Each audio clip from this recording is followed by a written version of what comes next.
राधे राधे प्रणाम। हम पूनम अपने यूट्यूब चैनल पूनम सरिता संगीत में आप सबके तहे दिल से स्वागत करते ही आज बहुत सुंदर लाचारी गीत लेके आए हैं। आप सब सुने कैसे लाख कमेंट में ज़रूर बताई।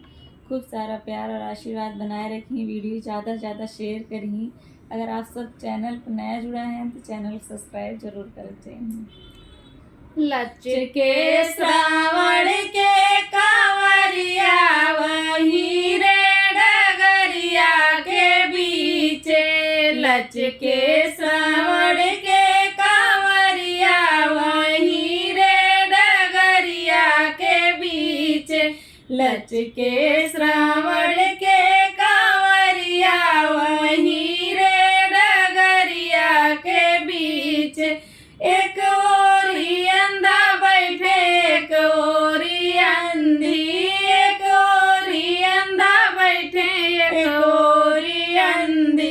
बिचवा में श्रवण के कांवरिया वही रे डगरिया के बीच। बिचवा में श्रवण के कांवरिया वही रे डगरिया के बीच। लचके श्रावण के कांवरिया वही रे डगरिया के बीच। लचके श्रावण के कांवरिया वही रे डगरिया के बीच। एक बना गईले दूसरे बना गईले। एक बना गईले दूसरे बना गईले।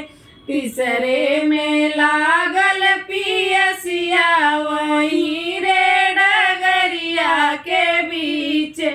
तीसरे में लागल पियसिया वही रे डगरिया के बीच। लचके श्रावण के कांवरिया वही रे डगरिया के बीच। लचके श्रावण के कांवरिया वही रे डगरिया के बीच। जरे श्रवण जल लेने गए हैं सरोवर। श्रवण जल लेने गए हैं सरोवर। खींच बाण मारे राजा दशरथ वही रे डगरिया के बीच। खींच बाण मारे राजा दशरथ वही रे डगरिया के बीच। लचके श्रावण के कांवरिया वही रे डगरिया के बीच। लचके श्रावण के